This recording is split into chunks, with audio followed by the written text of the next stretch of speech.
As I lay thee down to sleep, I pray the Lord just fucking kill me. And we're rolling. Welcome back to another episode of the Movie Nights Roundtable. Listen, tell me I won't start it there. I will. I'm not cutting this out either. This is for everyone. What's going on, buddy? How are you? Good. We're in like our little makeshift studio from the new place. Move-in pending, yes. Yes, nothing's final on the look. Watch, we never change it. It just stays It's this. never changing. But yes, welcome to the show, everyone. We have an exciting show for you guys today. Lots of news to talk about. Lots of news. Big news week. Big news week. So we're going to dive right into it. Nicholas, what do you got for us first? Our first story comes to us from The Hollywood Reporter. After the launch of Echo, Marvel has restarted production on Daredevil Born Again. Yes, very true. And the article on THR goes into a lot of different fun things about the Daredevil series, the Born Again, that's now restarted after its creative overhaul. One of them being that Philip Silvera, who acted as a stunt and fight coordinator on the Netflix version, has returned it as the stunt coordinator and second unit director for the series. Thank you. I hope that's just not on camera at all. It's just completely off. But yeah, that's really exciting news. Hopefully they can bring back Chris Brewster as Charlie Cox's double, because he was an excellent double. I don't know if they're going to bring him back, but And we have the Punisher showrunner, or Punisher writer doing, returning. Yeah, he's the showrunner, and it's being directed by Benson and Moorhead. Right, who did a bunch of episodes from Loki season 2. Yep, Miss Marvel as well. Miss Marvel, did they do Moon Knight? I think so. Wait, no. They didn't do Miss Marvel. They did Moon Knight. They did Moon Knight. Right. Yeah. Okay. Sorry, wrong show. Oh, the brothers Batgirl. They did Miss Marvel. That's right. Okay. The article also mentioned something that I found really interesting, and it says that they're really going to dive into the street level side of the MCU now, finally. And not only that, but Echo did so well. It premiered #1 on Disney Plus and on Hulu. Mm-hmm. And that people have gone back, and the numbers for Daredevil seasons 1 and 2 and The Punisher and Hawkeye have bumped up. Hell yeah. So please make more R-rated shit, and please give us more street-level stuff, because I've always loved street-level MCU stuff, like, very much so. But didn't Vincent D'Onofrio have some stuff to say, too, about the show length? Yes. Basically, it's going to be more in line with the Netflix series of around 13 episodes. It's not going to exactly be 18 anymore, and they might split it up between, like, part 1 and part 2, because, contracts, they don't want to say it's season 2 and give people raises. Yeah. But at the same time, he also mentioned that the decision to canonize them actually came from that creative overhaul, from when they threw everything out and then restarted, which, hey, the journey to get there doesn't matter. We fucking got it. I'm happy about it. What I'm actually most intrigued by, because we talked about last week, Karen and Foggy are coming back. Yes. But Vanessa was recast. And I wonder if that was part of the creative, if that was part of just the new reboot. Yeah. Or if it was part of just contract or the actors just passing. Right. So I'm curious if they'll go back, if it was just part of the reboot, if they're going to bring her back in. Well, I'm sure since filming's just started, I'm sure we'll see them filming outside, something going on, yeah. And another THR report also mentions that of everything they've shot, they have about 6 episodes worth of material. They're going to keep some of it to fill out that 6 episodes, and they wrote around a lot of it, but they're completely scrapping the pilot, doing a whole new pilot. Oh, wow. And a lot of the stuff contextually going into the 6 episodes, they're going to reshoot and finish out. So, they're not completely starting over. They are creatively, but like some of the storylines that they shot, they're going to keep intact. So episodes 1 through 6 might be a little choppy. I don't know about choppy, but I think they're going to be more courtroom based. Gotcha. Because we know that was a big portion of what the show was going to be, was being very courtroom based. So, all right. Yeah. All right, listen, I'm excited. I'm excited too. What's the next Marvel thing? Agatha? TV wise? Live action TV wise, yes. I think we get X-Men 97 and this year? Yeah. Oh. And maybe one more that I'm not remembering. Spider-Man one? Who knows when that's coming out? Zombies? We might get zombies this year. We might. But live action is Agatha all along?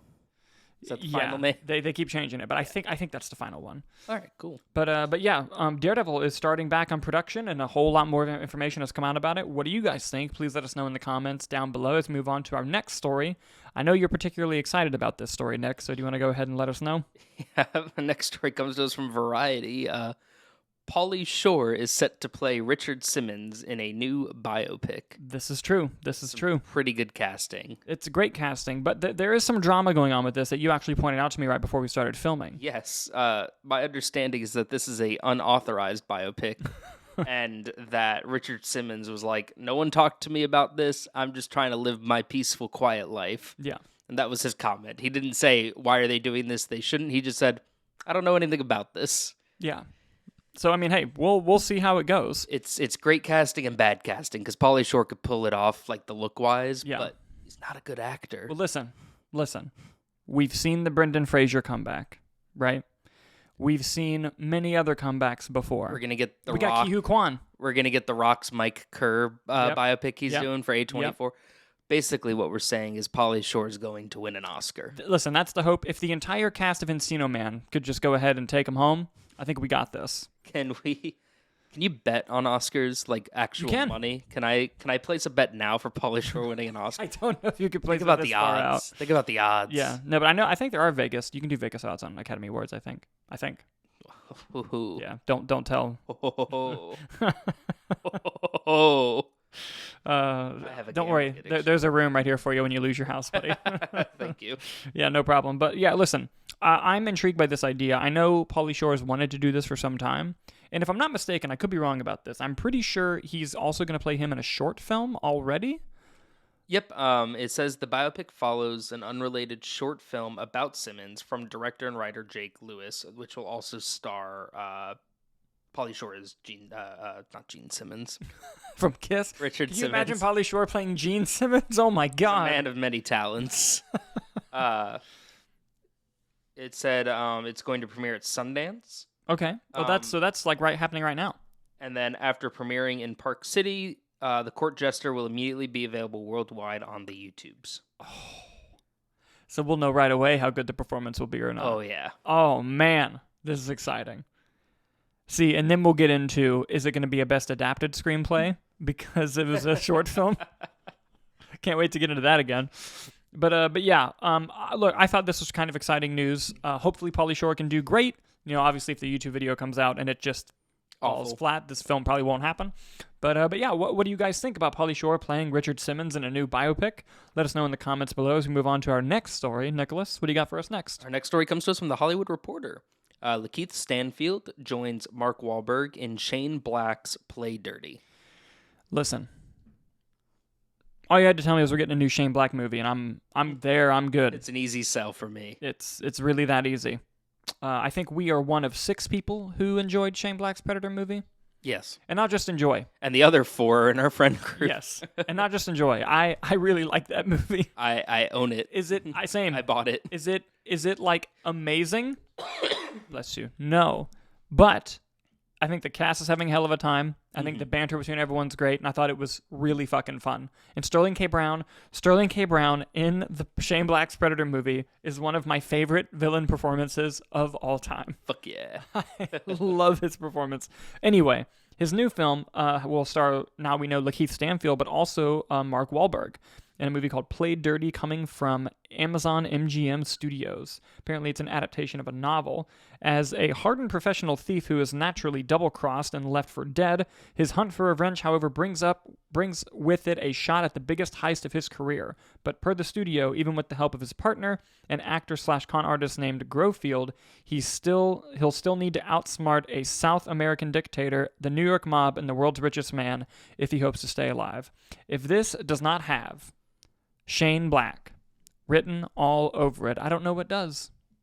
That's true. You know who confuses me, though, is Lakeith Stanfield. Why is that? Well, because he came out of the gate, right? He was in all these interesting movies, very complex, thematically rich, big swings, like, what's the one, Sorry to Bother You? Yes. These movies, and in interviews and stuff, he kind of always came across as, like, not pretentious, that's not the right, but, like, very interested in those kinds of movies. Yeah. And, like, that's where he wants to thrive. And then he just did Haunted Mansion for Disney, and now he's doing a Mark Wahlberg action movie. Listen, listen, get the bag. He's a great actor. Yeah, it's just very funny, like, to watch that, like, change. Yeah, he's a fantastic actor, and I recently got to see. I didn't review it, but I got to see Book of Clarence, which I am mixed on. I think it does a lot of things really well in terms sort of being like a satirical story, but I also think it falls short in a lot of areas, kind of undoing some of the arcs it had set up previously. Like most satires. Sure. But Lakeith Stanfield, amazing in it. He's amazing in everything. Mm-hmm. And like you said, while he kind of goes in and outs of the type of project he does for his career, I do think that this is a great project for him. And I am really excited to see what happens. Oh, he was great in Judas and the Black Messiah as well, him and Daniel Kaluuya. That's a great movie. Well, didn't he get an Oscar nomination for it? He did. Yeah. He did. Listen, don't get me wrong, I liked Haunted Mansion, and he was good in it. Like, his character did have, like, an interesting storyline, which is probably why he took it on, but at the end of the day, it was... Listen, I still feel like that movie was just cut to shit, because it was also Justin Simien making it, who had made, I think he made Dear White People, if I'm not mistaken. Okay. So it was from a director who had made a lot of independent, down-to-earth projects like that, which is probably what attracted Lakeith Stanfield to the movie, and then it just became a Disney movie in the end. But yeah. But listen, Shane Black, I'm there. There's a lot of good castings that could be happening on top of this, because obviously I assume Mark Wahlberg and Stanfield are whatever their names are, and the it says here that Stanfield will play Grofield the con artist. Yeah. So you still have a South American dictator to cast, a New York mob to cast, and the world's richest man. Yeah. And you know who likes to work with Shane Black? Robert Downey Jr. It says here he's exec producing already. And he could play the world's richest man. Yes, he could. He already has. Let's get Russell Crowe back. Yes. And then we can really get Nice Guys 2 happening. No, listen, give me the Nice Guys TV show. But it has to be Ryan Gosling and Russell Crowe. It would have to be them. It would have to be them. Yes. Like, give me like 13 episodes. I would not leave my house. I would watch that on repeat. You know what actually looks pretty good, though? This is a weird pivot, but you'll see the Gentleman TV show. It does look good. I was intrigued. It does look good, yes. I'm waiting a little bit because they haven't put it up. It is officially on the Netflix media site, but they haven't like plastered it. And I'm gonna email the publicist and say, hey, I'd like to watch this early, please, and see if they let me. I hope they let me. It'd be pretty good. Yes. I already did with Avatar, so fingers crossed on there. But what do you guys think about Lakeith Stanfield joining Shane Black's new movie? And are you excited for the new Shane Black movie? I know I fucking am. Let us know in the comments as we move on to our next story. Speaking of directors and actor pairings that we love, Nicholas, what do you got for us next? Yes, next one comes to us from The Hollywood Reporter. Ryan Coogler and Michael B. Jordan are reteaming for a secret genre movie. And that is all you had to say. I'm there. And that's all we have to say, because this thing is on lockdown. It is on lock. But listen, Ryan Coogler, I think one of the best filmmakers working today. I'm happy to see that he's getting a bit of a break from Black Panther, because while I think he does a great job with those movies, I think everyone just kind of needs a little bit of a creative reset. I've said over and over again, I think the reason why the Dark Knight trilogy is so solid is because he did a movie in between each. And he was able to kind of get out of that world, do something, and go back into it with a new perspective. And I think this is a great thing for Ryan Coogler. It's a cardinal sin of mine, I still have not seen Fruitvale Station. I've heard it's a great movie. I still haven't seen it. I love Creed. I love Black Panther. I really like Black Panther too. I think Ryan Coogler is an amazing director. I'm going to read a little bit from the article here about this new film. This is the first spec script from Coogler through his production company Proximity Media. That's interesting. His only other spec was his 2013 hit breakthrough Fruitvale Station. This new one is fully internally developed project. It's based on the original idea from Coogler, who will serve as the lead producer. Producing with Coogler is Zinzi Coogler and Sev Onion. Sorry if I pronounced that wrong. The project is operating under such a veiled secrecy that little is known about it. In fact, executives and buyers were forced to make the pilgrimage to the Beverly Hills offices of WME, the agency that represents Coogler and Michael B. Jordan, who's starring in the film, in order to take the gander at the script and get details. Those meetings took place last week, so they wouldn't even send it. That's funny. I wish I had that power. But Coogler and his team are being methodical. The second step is occurring this week, which interested parties meeting with the filmmaker to hear him lay out his vision. A production commitment will be asked. Oh, here we go. This project is being described as a genre feature that, however, is a wide-ranging term that encompasses horror and its subsets, as well as thriller, science fiction, even fantasy. Two sources have said that it is there's a period element to the story. Coogler's camp had no comment. I would fully be down for high fantasy Michael B. Jordan. So would I. I'm going to get, this is a pure guess. It's probably a fucking vampire movie. Interesting. It's a period piece genre film. I mean, that's just where my mind goes. Michael B. Jordan as a vampire? Dude. Fuck yeah. Are you kidding me? As He'd be Dracula. brilliant. He better be Dracula. Yes. I would love that too. I think that's a fair guess because we have seen a lot of revamps of the classic horror movies. Revamps. Don't we have a Wolfman movie coming out? Yes. We have isn't there a Frankenstein in the works? There's a Bride of Frankenstein, Maggie Yes. Gyllenhaal's movie. Yes. There was a movie that just premiered at Sundance, Your Monster, Mhm. that I've heard fantastic things. It's a coming out rom-com for. horror. It's a rom-com horror. Yeah. And you just had like Last Voyage of the Demeter, Renfield, all those were last year, and those were all vampire Dracula movies. So it'd be interesting to see. But yeah, I feel like when people say it's a genre movie, my mind always does just go straight to horror. Same. Yeah.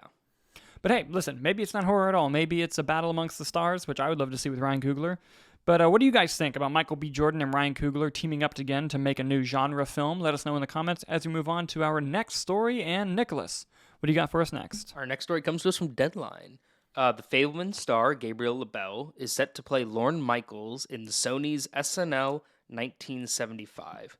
Cooper Hoffman and Rachel Sennett have also joined the ensemble. Yes, this is exciting for many reasons. One, apparently it's going to be about the opening of Saturday Night Live and everything leading up to it. Mm-hmm.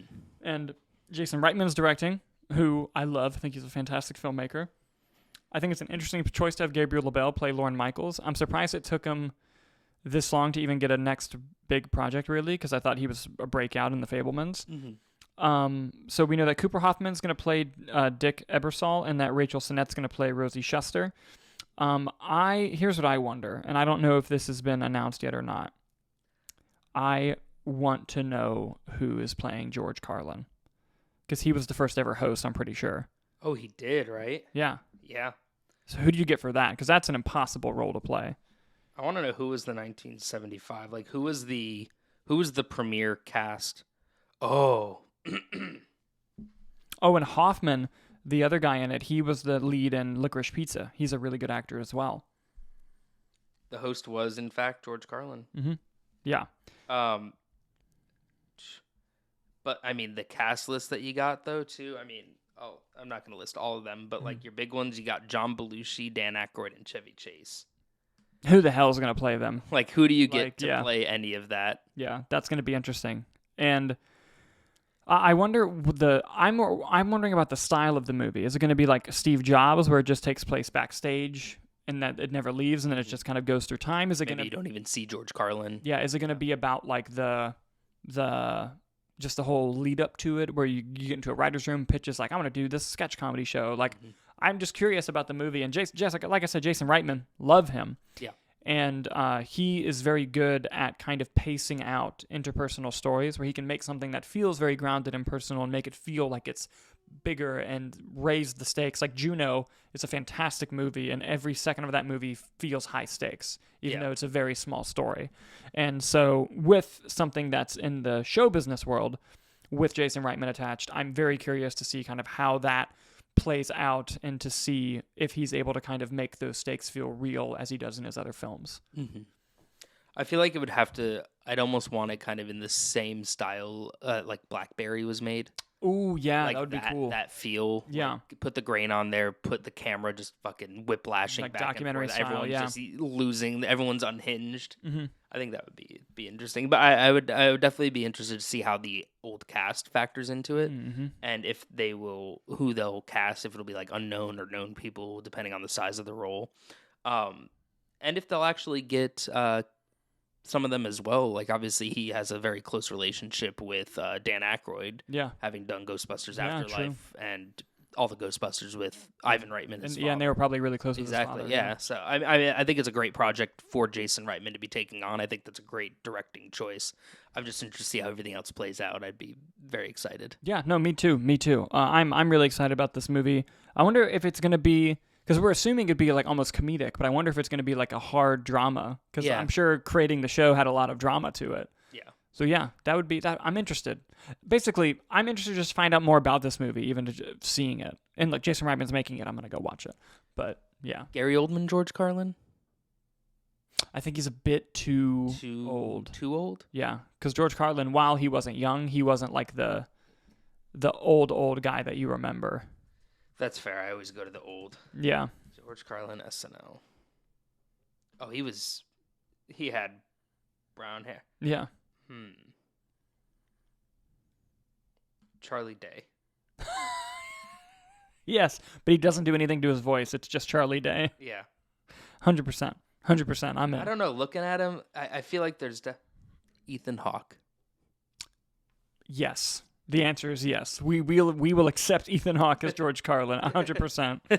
I was just looking at the photo, trying to think who could pull it off. Just because like my understanding of Ethan Hawke is like he likes fun shit. Yeah. Even though he doesn't star, like he normally stars in very serious things, but like I'm sure if someone said, "Do you want to play George Carlin?" He'd be like, "Oh fuck yeah, absolutely, like, I want to play he would George do it. Carlin." Yeah, but yeah, what do you guys think about this SNL movie directed by Jason Reitman? Are you excited? Do you want to learn more about it? Keep following the show and let us know in the comments what you think as we move on to our next story. Nicholas, what do you got for us next? Our next story comes to us from Deadline, and it's a doozy. Doozy. That's going to probably upset, I know, one person. Man, should we call him and see if he'll answer our call? The Harry Potter TV series has zeroes in on premise as selected writers pitch their ideas to Max. Yes, so we reported last year on the show that Max was going to be developing some sort of Harry Potter show. At the time, it was believed it was going to be like a full reboot of the series. And while that's certainly still on the table, it seems like now that the writers who are pitching to them are just pitching whatever Harry Potter show they want, and they're going to go with the one they like the most. Mm-hmm.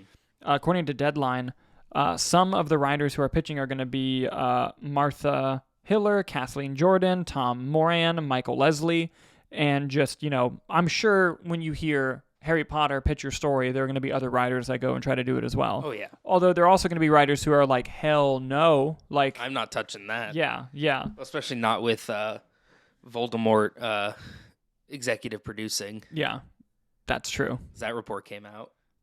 Wait, Ray Fiennes is executive producing? No, I didn't want to say her name. That's fucking funny, dude. That's funny. That's really fucking funny. But here's the thing, though. That doesn't surprise me. Oh, no. I knew it was going to happen. Just because from what I understand, I just know a lot of people who work at Universal. Mm-hmm. From what I understand, in her contract from the beginning, when she made those movies, it's like, I am fucking involved in this, like, forever. Mm-hmm. And to the point where, like, they've had to completely redo stuff because she was like, no. So that doesn't surprise me at all. And I think that's something that you're not just going to get out of. No. Listen, smart businesswoman, bad person. 100%. 100%. Which I feel like is already something going against the series. Yeah, but I think that there's going to be goodwill and bad will with this show. There's going to be the bad will of, her involvement, but there's also going to be the bad will of people who are just like, I don't want anything rebooted because that's what I grew up with, and it's the same song and dance we see from people with the 70s and 80s, 90s now. It's never going to stop. But I also think that the goodwill of this is more Harry Potter, especially if the pitch they accept is the original cast is coming back. You tell me. So, listen. We're talking about our friend Kyler, who's going to be upset by this news. You're telling me they announced that the original 3 are coming back, that he's not going to be a little bit excited. That's a coin toss. Coin toss? Mm-hmm. I'm calling him. Hello? Kyler, hello. You're on the Roundtable. What's up? So we're talking about how the new Harry Potter show is taking pitches from writers. And we immediately just thought how naturally upset you would be. But then in the article, it explains that they're not really committed to what story they're going to go with. They're just hearing pitches. So then that turned into, well, maybe one of the pitches is bringing back the original cast and doing some sort of sequel, whether it be Cursed Child or whatever. So you're very passionate about this subject. And my question to you was, naturally, when they announced this, you immediately had ill will, for better or worse. If they announce that the cast is coming back, like all 3, does that change your mind? I think I'm still going to be apprehensive because it's the equivalent of, let's say, Jurassic World Dominion. Just because you bring back the main cast doesn't make me like it more. That's a good point. It feels like it could be good, or it could just be a cheap shot at nostalgia to try and get more viewers. 100%. I think remaking the story could be good, maybe, but I don't think so. I think I would prefer them to create something entirely new. Whereas, sure, they struck out with Fantastic Beasts. I think it's horrible, but at least they tried something new. Mm-hmm. Yeah, that's fair. That's fair. I'd rather them not remake something that is still beloved to this day. Like, the movies are, over 20 years old or whatever? Yeah. Since the first one anyway. Mm-hmm. And people still watch them every year, myself included. So maybe they should make a new story or try and do something different for a new generation instead of remaking something that people still like today. Well, you've always been pro, making something about the houses, right? Like the founding. Yeah, I mean, my pitch would be to make a TV limited series or movies about how each of the houses came to be, like with Godric Gryffindor or with Slytherin. That would be a really cool show, showing prequel before Hogwarts was a thing. How did they each come up and become masters of their craft before Hogwarts became Hogwarts? Mm-hmm. See, my pitch would just be to have an entire series about a Peter Pettigrew when he was Scabbers, and the whole thing is told from his perspective. But that'd be a really good short film. but yeah, no, listen. Thank you so much for taking my random call and for putting yourself on the internet. And thanks. Just wanted to get your opinion on this. One more thing about that. Yes. There is a fanfic TV web series. I think it's called Mudblood. Okay. And it's very good, and it's based off of fan fiction that's in the Harry Potter ethosphere and all that, and people love it. It was actually based off of a series of writings, and then they turned it into a live action series that you can watch on YouTube, and it's super, super, super popular. It's just called... You can tell that they love what they're doing. It's a new story while still being honorable to what's already been created. It's called Mudblood? What's even better is that they just do it because they love it, and they also actively disavow everything J.K. Rowling says. So it's like they turn it into their own thing. Yeah. Oh, that's cool. That is very cool. Yeah, thank you for plugging that, and thank you for doing this, buddy. I appreciate it. Alrighty. See ya. See ya. Bye. Bye. What's interesting is looking at the writers' previous works. I know that's not a good indicator. How much scripts change. Yeah, the Deck the Halls people are apparently showrunning Daredevil. They were fired. They were fired. Go on. Hillier wrote, worked on The Last Kingdom, which I heard was good. Okay. Jordan created the Netflix series Teenage Bounty Hunters, which I've not heard of. Mm-hmm. Moron wrote The Devil's Hour, which I haven't heard of, but it had Peter Capaldi in it. Oh, we love Peter Capaldi. Oh, The Devil's Hour. That was you're saying put Peter Capaldi in Harry Potter. Yes. 100%. 100%. Then there's another one, and I know that the pitch is different, but based on this, Leslie wrote The Hunger Games: The Ballad of Songbirds and Snakes, which was made for Warner Brothers and made a bunch of money. Yep. Listen, I'm not saying there might be some bias that happens, but if I had to guess, my money's they're going to go with them. I would watch a Triwizard Tournament show. I'd watch the shit out of a Triwizard Tournament show. Yeah, that'd be cool. Just saying. Just saying. But yeah, what do you guys think about the Harry Potter TV show accepting pitches? And what pitch do you want to see? Tell us your Harry Potter pitch in the comments below. And that will conclude our news section of the show, but there's still more. There's the best part, Nick. It is now time for the box office! The box office. That chair went deep. I did not got messed up in the move, yeah, but that was nice. Anyway, Nicholas, can you pull up our predictions from last week? Yes. Dalton, you had Mean Girls coming in number 1. Okay. ISS number 2. Beekeeper number 3. Wonka number 4. Anyone But You number 5. Okay. I had Mean Girls number 1. Beekeeper number 2. ISS number 3. Wonka number 4. Anyone But You number 5. We were both wrong, but you were the closest. What? So, ISS did not crack the top 5. It looks like it's going to come in 7th place. So let me go through the top 5. Yes. Number 1, maintaining first was Mean Girls, making another $11.7 million. A 60% drop, though, from week 1 to week 2. That's what happens when you lie about it being a musical.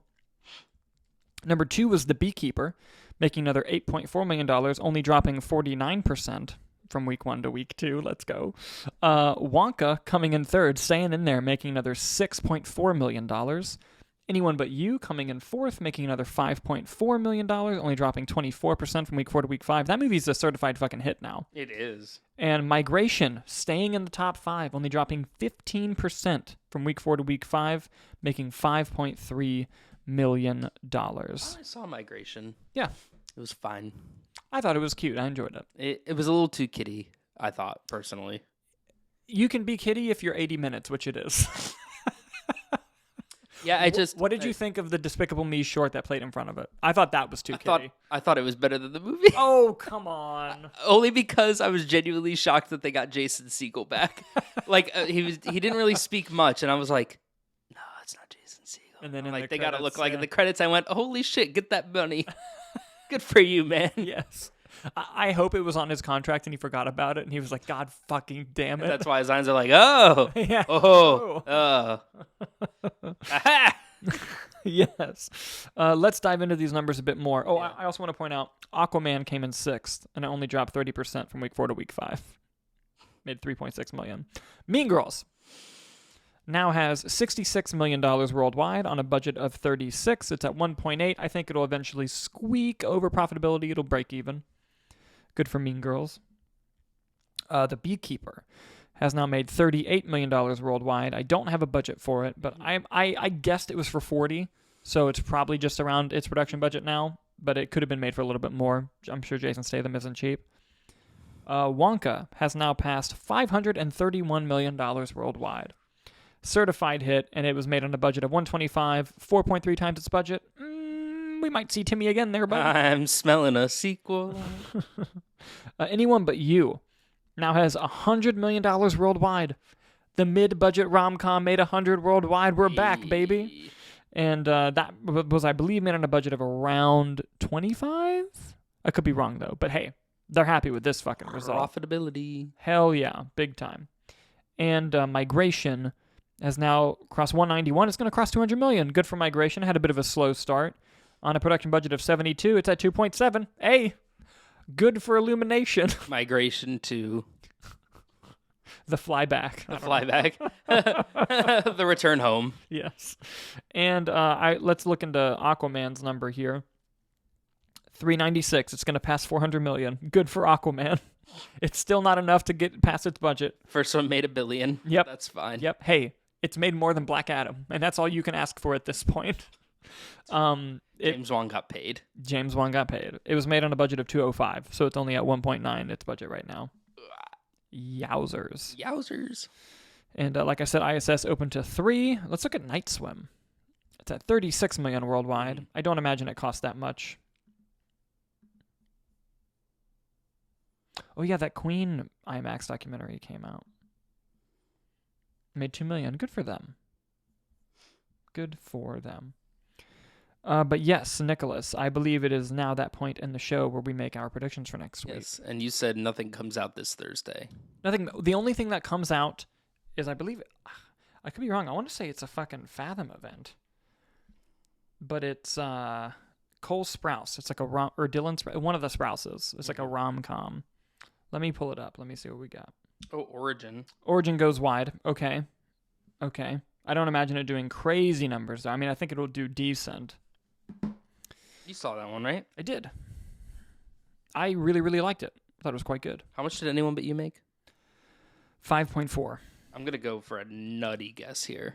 All right. You go, please. All right. So I originally had it just as the same top 5, but I'm going crazy. Okay. So Mean Girls, number 1. Okay. Beekeeper, number 2. Go on. Wonka, number 3. Go on. Origin, number 4. Okay. The re-release of Godzilla -1 minus color, the black and white, comes into theaters. And I'm going to go with that for number 5. Okay. Interesting. Oh, going to be way wrong. No, listen. Let's see what I happens. don't think it's a crazy prediction. Here's mine. Mm-hmm. I'm going to go Mean Girls number 1. Beekeeper number 2. Wonka number 3. ISS number 4. I think it's going to get a bump. I think it's had positive word of mouth. Okay. And Origin number 5. All right. I think Anyone But You, while it's been continually doing well, I think we're finally falling out of the because Argyle's coming out soon. And you know what comes out after Argyle? What's that? Madam Web. Dude, listen, I have not gotten my invite yet. I'm checking every day for that invite. We have one for Argyle, right? Yeah. Nice. Yeah, we do. Come on. Nice. But yeah, I'm beyond excited. And here's the thing. Normally, if you don't get a screening and you think like you should get one, you typically ask like the other people in the group, like, hey, did you get one? And if they do, like they tell the person you get sent one. I'm so afraid to ask the other critics, like, did you get your Madam Web? Like, I'm afraid Like, I really need to see this. I really want to see it. But yeah. Have you seen the photo of Adam Scott in it? Which one? With the fortune cookie. Yes, and everyone's saying it's so Adam Scott is in Madam Web, and it, Parks and Rec, Severance, right? Great actor. Yeah, he looks like me. And everyone is the rumor mill is that he is playing Uncle Ben. Yes, in the movie, you know, Uncle Ben, the one that gets shot, Spider-Man, right? All that. And there's a photo that was released of him holding a fortune cookie, and while you can't see what it says, everyone's like, honestly, if they do it, it'd be the stupidest thing ever, but I'd love it. It would be so bad. I would actually hate it. But that fortune cookie is going to say, with great power comes great responsibility. Oh, listen. Probably. Or there must also be great responsibility. You know the quote. Yeah. Listen, it wouldn't shock me at this point. Yeah, that's going to be a movie. I hope we get Vulture in a post-credit scene. Oh, my God. That'd be so funny. By the way, fucking Dune is March 1st. Oh, shit, it is. Yeah. Those tickets got to be coming soon. Godspeed. I'm not looking forward to it. Yeah. Dude, they're putting something back in IMAX for like one weekend. What was it? The original Dune? Yes. Immediately sold out in Altamont. Holy shit. And I was like, fuck. I was going to try to get some. Yeah, that'd be cool. Yeah. But I want to rewatch the first Dune, like the, to me, one. Yeah. No, I do too. I love it. And Hannah needs to just watch it because she slept the whole fucking movie when we saw it. Okay, you know the only thing that bugged me about seeing Dune? One of the dual laser projectors was out. And you could tell because the blacks were like noisy. Mm-hmm. And like, man, it was during the pandemic when we weren't getting that many movies. And like, I wanted to say something so bad, but I'm like, I can't be that guy. You were happy just to see Dune and Dolby. Yes, I can't be that guy who's like, hey, I know your business is dying and you're really short-staffed, but like, you should fucking fix the projector. Like, what the fuck? Yeah, they did fix it eventually. Yeah. But yeah, that'll do it for today's show, guys. Be on the lookout for another episode where we react to the Oscar nominations, which come out very soon. And you probably saw our surprise video yesterday where we gave you our final nominations. We didn't fight at all about anything. Why would we do that? But yes, thank you guys so much again for watching. And again, if you're audio listening only, you can get access to the video a few hours early the night before. We are pushing it back a little bit later than before just to give us some room, but you still get it the day before at night on YouTube. Again, thank you so much, and we'll see you next time.